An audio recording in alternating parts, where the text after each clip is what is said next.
Hello, good evening. कैसे हो आप सभी लोग? आई होप सब एकदम बढ़िया होंगे और बस तरीके से अपनी पढ़ाई कर रहे होंगे।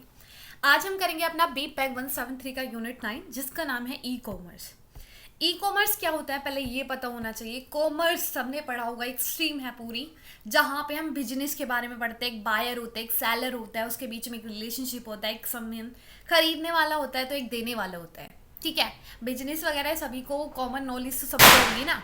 तो यही हमारा कॉमर्स होता है। ई कॉमर्स, ई मतलब इलेक्ट्रॉनिक। आजकल क्या हो गया है, सब कुछ डिजिटलाइज हो गया है, सब कुछ आपको ऑनलाइन मिल जाता है। तो यही हम पढ़ने वाले कि कैसे ऑनलाइन बायर होता है, कैसे ऑनलाइन सेलर होता है, कैसे चीज़ों को इंपोर्ट एक्सपोर्ट ये सब किया जाता है। ठीक है, ये ई कॉमर्स कैसे आया है ये हम देखने वाले हैं। ओके, तो पहले आप पढ़ेंगे ई कॉमर्स क्या होता है, इसका मतलब क्या है, इसके कौन कौन से टूल है, कैसे एक ऑर्गेनाइजेशन को, कस्टमर को, सोसाइटी को इसका बेनिफिट मिलता है। इसके कुछ लिमिटेशन भी है, कुछ टेक्निकल है, कुछ नॉन टेक्निकल है। ठीक है, और हम एक पूरा पेमेंट का सिस्टम समझेंगे किसका, ई कॉमर्स का, कि कैसे पहले हम पैसे देके चीज़ों को खरीदते थे, देते थे, लेकिन आज हम क्या करते हैं, पेटीएम कर देते हैं, है ना, गूगल पे कर देते हैं पैसों को। तो ये वाला हम पूरा सिस्टम देखने वाले हैं और बैंकिंग का भी। ठीक है जी, ओके। तो पहले हम देखते हैं ई कॉमर्स क्या होता है। ई कॉमर्स की इलेक्ट्रॉनिक बिजनेस होना। ठीक है, कोई भी आप बिजनेस कर रहे हो ऑनलाइन। अब जैसे कि आजकल क्या हो गया है, बहुत सारे प्लेटफॉर्म है जो ऑनलाइन एजुकेशन प्रोवाइड करते हैं, बहुत सी ऐसी चीज़ें जो ऑनलाइन सर्विस प्रोवाइड करती है, जैसे अमेजोन, फ्लिपकार्ट। ये क्या करते हैं, आपको ऑनलाइन पूरा सामान देते हैं। ठीक है, घर तक पहुंचाते हैं, है ना। आप ऑर्डर ऑनलाइन करते हो वेबसाइट पे, तो वो पूरा सिस्टम क्या है, ऑनलाइन है। तो उसी को हम बोलते हैं ई कॉमर्स। ठीक है, ये क्या होता है, ये एक ऐसा बिजनेस होता है जहां पे आप कंप्यूटर नेटवर्क का यूज करते हो, पर्टिकुलरली इंटरनेट का। ठीक है, इसके अंदर एक बायर होता है, एक सेलर होता है। ठीक है, एक्सचेंज किया जाता है प्रोडक्ट को, सर्विस को, इंफॉर्मेशन को पहुंचाया जाता है।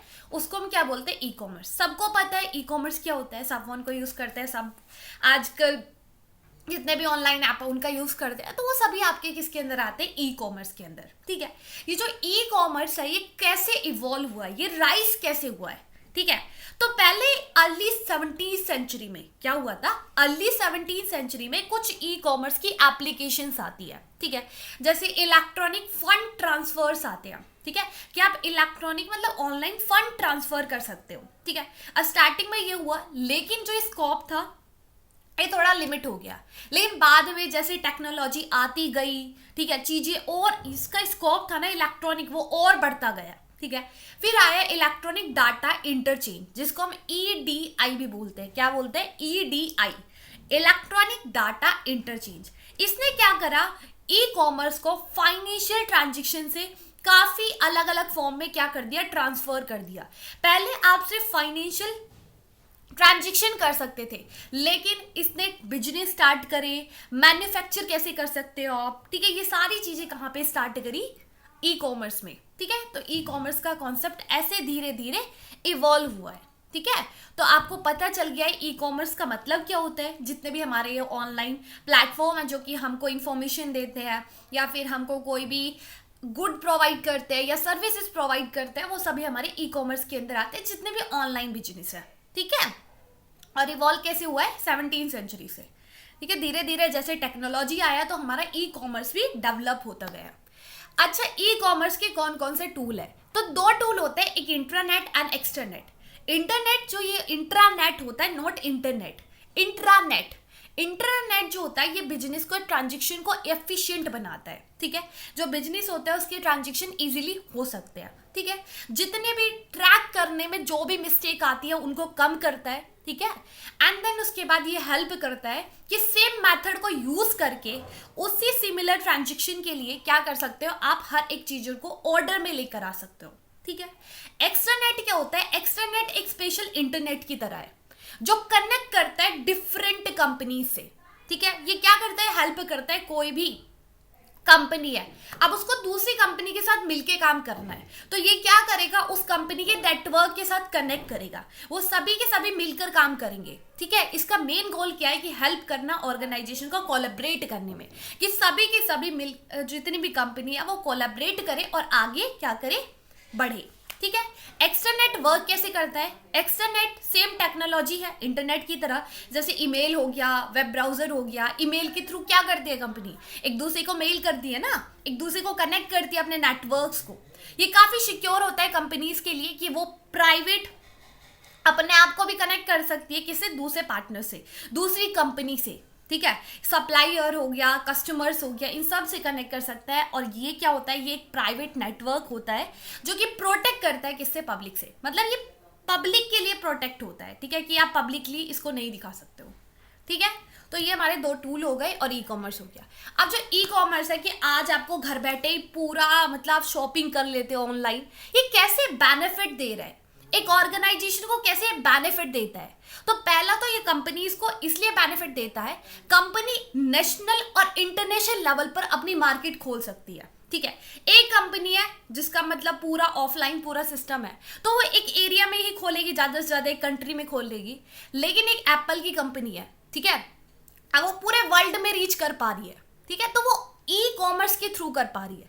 टाइम एफिशिएंसी, मनी को स्पेंड करना, प्रोडक्ट को रिसीव कराना, ऑफलाइन में इतनी जल्दी नहीं हो पाता है, लेकिन ऑनलाइन में आप ऑर्डर करो 2 दिन में, 3 दिन तक, 3 दिन में आपका प्रोडक्ट, आपकी सर्विसेज आप तक प्रोवाइड हो जाती है, ठीक है। और कंपटीशन काफ़ी ज़्यादा होता है। जब कंपनीज आपस में कंपटीशन करती है तो क्या करती है वो, और अपने उसको डेवलप करने की कोशिश करती है, कैसे हम अपने प्रोडक्ट को डेवलप कर सकते हो, ठीक है। ग्लोबल एक्सपेंशन, वही सेम बात कि आप वर्ल्ड लेवल पर क्या कर सकते हो? सप्लाई दे सकते हो, ठीक है। और एफिशिएंट मार्केट के लिए लेके आता है कि बायर के लिए भी क्या है? बेनिफिट देता है और सेलर के लिए भी देता है, ठीक है। बायर को क्या मिलता है? वो कहीं से भी मतलब किसी भी साइट से वो खरीद सकता है, जो चीज़ें उसको नहीं मिल पा रही वो ऑनलाइन जाके सीधे उसको बाय करेगा, ठीक है। सेलर को क्या है कि वो वर्ल्ड वाइड लेवल पर अपनी चीज़ों को बेच पा रहा है, ठीक है। तो ये सारे क्या है, एक ऑर्गेनाइजेशन के लिए, एक कंपनी के लिए क्या होता है? बेनिफिट होते हैं। अगर हम बात करें कस्टमर के लिए क्या बेनिफिट है ई कॉमर्स का, ठीक है, अगर आप ऑनलाइन कुछ भी खरीदते हो तो आपके लिए क्या है? पहले तो मोर चॉइसेस, आपके पास बहुत सारी चॉइसेस होती है। अगर आपको कोई भी वॉच खरीदनी है, आप सिंपल फ्लिपकार्ट पे, अमेजोन पे वॉच सर्च करते हो, उसके बाद काफ़ी ज़्यादा वॉचेस आ जाती है, जो भी आपको पसंद आता है वो खरीदते हो, ठीक है। तो आपको काफ़ी चॉइसेस मिलती है। सेव मनी, आप अपनी कॉस्ट को भी सेव कर सकते हो, आपको कम दाम पे चीज़ें मिल जाती है। लेकिन अगर आप किसी भी दुकान पे जाते हो सामान खरीदने, वो बोलता है भाई अपनी तो फिक्स रेट है, हम तो कम नहीं करने वाले, है ना। और आप यहाँ पे जो शॉपिंग करते हो ना, वो 24 घंटे आपको 7 दिन मिलती है, ठीक है। यहाँ पे ऐसा नहीं होता कि फ्लिपकार्ट बोल देता है कि मेरी दुकान बंद हो गई है रात के 12 बजे के बाद, अब आप हमारे ऐप को नहीं खोलोगे, ऐसा नहीं है ना। लेकिन आप मार्केट जाओगे, बंद पड़ेगी मार्केट, आपको कुछ नहीं मिलेगा। क्विक डिलीवरी होती है, ठीक है। आजकल काफ़ी स्विगी हो गया, ये क्या करते हैं? सीधा एक पिज़्ज़ा ऑर्डर किया, आपके घर तक पहुंचा देते हैं, ठीक है। आपको पूरी इन्फॉर्मेशन भी मिल रही होती है कि आपका ऑर्डर हो गया है, ठीक है।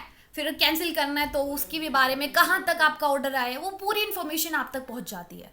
ये सोसाइटी के लिए कैसे बेनिफिट देता है भाई? जो घर पे काम कर रहे होते हैं ना, जो घर पे बैठे हैं, वो ट्रैफिक वगैरह में जा रहे हैं, वहाँ पे मार्केट, पॉल्यूशन मिल रहा है उनको बीच रास्ते में, अब वो नहीं मिलता। घर बैठे अपना पूरा ऑर्डर किया और चीज़ें मिल गई। अफोर्डेबिलिटी है, हर कोई अफोर्ड कर सकता है, कम दाम पे आपको चीज़ें मिल जाती है, ठीक है। असेस प्रोडक्ट एंड सर्विस, पूरा जो कंट्री के लोग हैं वो क्या कर सकते हैं? किसी भी एरिया में बैठे बैठे वो प्रोडक्ट खरीद सकते हैं। वो एजुकेशन हो, वो नॉलेज हो, कुछ भी उनको सर्विस चाहिए वो उनको मिल सकती है, ठीक है, ई कॉमर्स के थ्रू। पब्लिक सर्विसेज का आप फ़ायदा उठा सकते हो, ठीक है। आपको डिलीवरी प्रोवाइड की जाती है, क्वालिटी काफ़ी इंप्रूव हो सकती है, ठीक है। तो कॉस्ट कम दाम पे आपको अच्छा क्वालिटी का सामान ई कॉमर्स के अंदर मिल जाता है। अब हम बात करते हैं कि इतनी हमने तारीफ जो करी है ई कॉमर्स की, ऐसा नहीं है कि इतना ही अच्छा है, कुछ इसकी लिमिटेशन भी है, कुछ इसकी प्रॉब्लम भी है, कुछ होती है टेक्निकल। भाई पूरी चीज़ें ऑनलाइन है, सब कंप्यूटर से हो रहा है, सब इंटरनेट से हो रहा है, तो काफ़ी टेक्निकल चैलेंजेस भी आते हैं। जैसे आप कोई भी नया लैपटॉप खरीदते हो, फ़ोन खरीदते हो, उसके बाद 1-2 महीने के बाद या 1 साल के बाद उसमें कुछ टेक्निकल चैलेंजेस आने लगते हैं, टेक्निकल प्रॉब्लम आने लगती है। तो ऐसे ही हमारे ई कॉमर्स के साथ हुआ है कि पहले तो स्टार्टिंग है अच्छा, लेकिन कुछ तो दिक्कत तो होती है। पहले सिक्योरिटी का, भाई ये सेफ नहीं है, ठीक है। ये ऑनलाइन सिस्टम कौन बोलता है सेफ है, सिक्योर है? नहीं है ना, हर किसी को ट्रस्ट नहीं होता। इंटरनेट स्पीड, हमेशा इंटरनेट चाहिए। अगर आप कम्युनिकेशन कर पा रहे हो, कम्युनिकेट करना है आपको ऑनलाइन, इंटरनेट, अगर आप कोई भी क्लासेस वगैरह लेना चाहते हो तो उसके लिए इंटरनेट चाहिए, इंटरनेट नहीं मिलेगा तो क्लास भी नहीं मिलेगा। चेंजिंग सॉफ्टवेयर टूल, ठीक है, एकदम से इतने टूल्स, ऑनलाइन जो सिस्टम है उसने अपने टूल्स को एकदम बिल्ड कर लिया है, बिल्कुल चेंज कर लिया। अब हर कोई थोड़ी नहीं जानता है, अब एआई टूल आ गया है, अब हर किसी को जानकारी नहीं है ना उसके बारे में, ठीक है, तो हर किसी को जानकारी नहीं होता। स्पेशल सर्व, जो ये एक्स्ट्रा नीड एक्स्ट्रा सर्व, ये कुछ ज़्यादा ही करते हैं, कौन, हमारे ऑनलाइन वाले, ऑनलाइन बिजनेस वाले, जो कि काफ़ी कॉस्टली होते हैं। ऐसा नहीं है कि आपको सस्ते दाम में मिलता है, आपको बहुत ही कॉस्टली चीज़ें भी वहाँ पे मिलती है। और कंपेटिबिलिटी प्रॉब्लम्स आती है, कुछ टूल्स ऐसे होते हैं जो वर्क नहीं कर रहे होते हैं, किसके साथ, सर्टेन कंप्यूटर और सिस्टम्स के साथ, ठीक है। अगर हम कुछ नॉन टेक्निकल ऑनलाइन बिजनेस के बारे में चैलेंजेस बताएं, पहले तो लीगल कंफ्यूजन, पता नहीं होता कौन सा लीगल ऐप है, कौन सा लीगल है या नहीं है, ठीक है। गवर्नमेंट के रूल्स के बारे में हमको नहीं पता कि गवर्नमेंट ने क्या रूल्स बनाए हुए इस ऑनलाइन सिस्टम के लिए, इस ई कॉमर्स के लिए, है ना। देन उसके बाद जो ऑनलाइन एडवर्टाइजमेंट जो होती है, हमको नहीं पता वो एक्टिविटी अच्छे से वर्क करेगी या नहीं करेगी, लेकिन क्या होता है ऑनलाइन क्या दिखाया जाता है कि ये खरीद लो, ये काफ़ी अच्छा है, ये अच्छा, उसका नेगेटिव एस्पेक्ट नहीं दिखाया जाता। फास्ट चेंज, एकदम से चेंजेस आ रहे हैं, किसी को नहीं पता पूरे चेंजेस के बारे में। लैक ऑफ सपोर्ट सर्विस, भाई सपोर्ट सर्विस इतना नहीं है, ठीक है। देन उसके बाद प्रिसेप्शन काफ़ी होते हैं, ऑनलाइन जो बिजनेस होता है वो काफ़ी महंगा होता है, वो सिक्योर नहीं होता, ठीक है। ओके, अब हम बात करते हैं इलेक्ट्रॉनिक पेमेंट्स का। इलेक्ट्रॉनिक पेमेंट सबको पता है, पेटीएम कर दो, ठीक है। तो ऑनलाइन पेमेंट जो कि काफ़ी इजी हो गया है, यहाँ पे आपको फिजिकली प्रेजेंट होने की जरूरत नहीं है, सीधा भाई पेटीएम करो और हो गया, ठीक है। आपको पैसे देने की नगद नहीं देना पड़ता, ठीक है, चेक वगैरह नहीं देना पड़ता। इलेक्ट्रॉनिक कैश क्या होता है? इलेक्ट्रॉनिक कैश मतलब आप क्या करते हो, इसके अंदर क्या है कि आप क्रेडिट कार्ड, चेक, इनका जो यूज़ करते हो सभी को पता है ना, ठीक है, सभी को पता है ऑनलाइन हम कैसे पैसे दे देते हैं सबको, ठीक है। ये क्या करता है भाई, ये कैश आपकी प्राइवेसी का रीज़न है, डू नॉट हैव चेक। अच्छा, सम पीपल प्रेफर करते हैं कि हम तो कैश ही देंगे, ठीक है, हम तो कैश ही चलाएंगे, हम नहीं चलाते ये ऑनलाइन पेटीएम वगैरह, है ना। बोलते हैं ना कुछ लोग कि हम नहीं चलाते, कुछ नहीं पता किसको अकाउंट का पासवर्ड पता चल रहा है और पूरे पैसे को लूट के भाग जाए।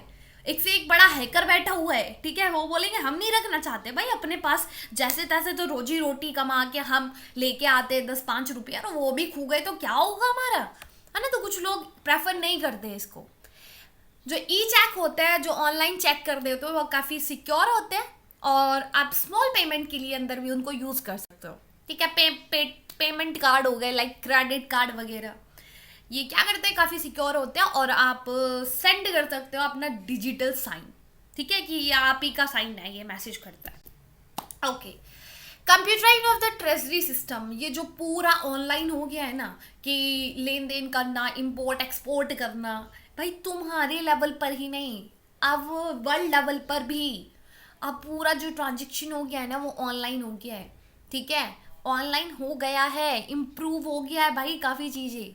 तो यहाँ पे द ट्रेजरी इंफॉर्मेशन सिस्टम है, जिसको TICNIC बोलते हैं हम, वर्जन 3.0, जो क्या करता है, जो हेल्प करता है बिल को पास करने में, बजट को कंट्रोल करने में, ऑनलाइन चेक को जनरेट करने में, रिस्पीट करने में, क्या अकाउंटिंग, भाई तुमने इतना सामान खरीदा, एकदम से तुम्हारी पूरी रिसीव निकल के आ जाती है ना। ये क्या करता है कि जितनी भी कंप्यूटर के बारे में अकाउंटिंग जो भी होती है ना, कंप्यूटर के थ्रू वो क्या करते हैं कि उनकी इन्फॉर्मेशन पहुंचाते हैं, जो भी अकाउंटिंग हुई है, ठीक है, उसकी इन्फॉर्मेशन स्टेट गवर्नमेंट तक पहुंचाते हैं, फाइनेंशियल जिसको भी पहुंचानी होती है, HODs को, वो सब तक पहुंचा देते हैं, ठीक है। तो ये हेल्प करता है इसके अंदर। तो आज के लिए इतना ही, बस आपको क्या समझना है, ई कॉमर्स क्या होता है। अगर आपका क्वेश्चन आता है 20 नंबर का कि ई कॉमर्स क्या है ये बताइए, चैलेंजेस वगैरह कुछ भी क्वेश्चन आ जाता है, तो पहले आपको लिखना है ई कॉमर्स क्या है, उसके टूल्स क्या है, उसके क्या क्या बेनिफिट है, फिर लिख देना चैलेंज, बन गया अपना 20 नंबर का क्वेश्चन, ठीक है। तो आपको हर एक चैप्टर से यही कोशिश करनी है कि कैसे हम एक 20 नंबर का क्वेश्चन बना सकते हो। मेरे को काफ़ी बार बच्चे पूछते हैं कि मैम जैसे क्वेश्चन आया है, अभी आपका BPAC का होने वाला है, जैसे क्वेश्चन आया पर्सपेक्टिव ऑन इकोनॉमिक पर्सपेक्टिव बताइए ग्लोबलाइजेशन का, ये क्वेश्चन आ गया, ठीक है, what is the perspective of economic globalisation. तो बच्चे क्या बोलते हैं, अभी इस पे तो थोड़ा सा टॉपिक दिया हुआ है, एक ही टॉपिक है, कैसे लिख के आएंगे 20 नंबर का। अरे भाई तुम पूरा चैप्टर पढ़ के जा रहे हो, अगर उसमें इकोनॉमिक के पर्सपेक्टिव पूछा है तो पहले आपको ग्लोबलाइजेशन के बारे में लिखना है, ग्लोबलाइजेशन का जीनस कैसे हुआ, WTO वर्ल्ड बैंक ने क्या बोला, ठीक है, एक बड़े महान इंसान है उसके अंदर, उसने क्या बोला, ठीक है, फिर उसके बाद पर्सपेक्टिव लिख दो, इकोनॉमी की जगह आप सोशल कल्चर पर्सपेक्टिव लिख दो, ठीक है, ये सारी चीज़ें आप कल्चर सोशल फिर उसके बाद इकोनॉमिक पर्सपेक्टिव लिख दो। तो आपको वहाँ पे कोई वर्ड लिमिट नहीं दी जाती कि आपको सिर्फ एक पेज का आंसर ही लिखना है, ठीक है, वहाँ पे आपको पॉइंट टू पॉइंट आंसर नहीं पूछा जा रहा है, ठीक है। इग्नू के अंदर आप अगर एग्जाम देने जा रहे हो ना तो आपको लिखना पड़ेगा, 5 पेजेस के आंसर लिखने पड़ेंगे आपको, तभी मार्क्स देगा इग्नू, ठीक है। तो कोशिश करो कि इस चैप्टर से क्वेश्चन बनता है तो हम कैसे लिखेंगे आंसर, ठीक है। तो इतना ही बस, अपना ध्यान रखें, ख्याल रखें, बने रहे मेरे साथ। अगर आपको क्लास की PDF चाहिए तो आपको टेलीग्राम पे मिल जाएगी, और टेलीग्राम का लिंक आपको डिस्क्रिप्शन बॉक्स में मिल जाएगा, ठीक है। बहुत ही इजी चैप्टर था वैसे, जो भी आपको मैंने बता दिए क्या क्या याद करना था, 3 टॉपिक आपको याद करने थे, कर लेना और PPT से एक बार पढ़ लेना, ठीक है। बाय, अपना ध्यान रखें, ख्याल रखें, बाय, टेक केयर।